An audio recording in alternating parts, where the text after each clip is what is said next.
সনাতনী হিন্দুদের বিভক্ত করার জন্য কখনো জাতের নামে, কখনো ভাষার নামে আমাদের বিভক্ত করতে চায়।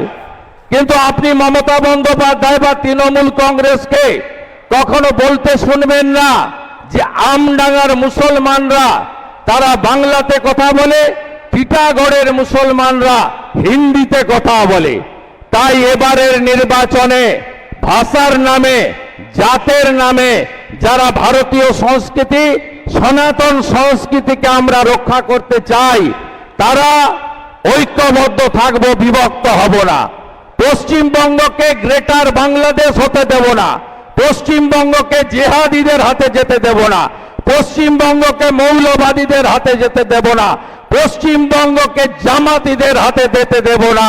এটাই আমাদের অঙ্গীকার, এটাই আমাদের শপথ।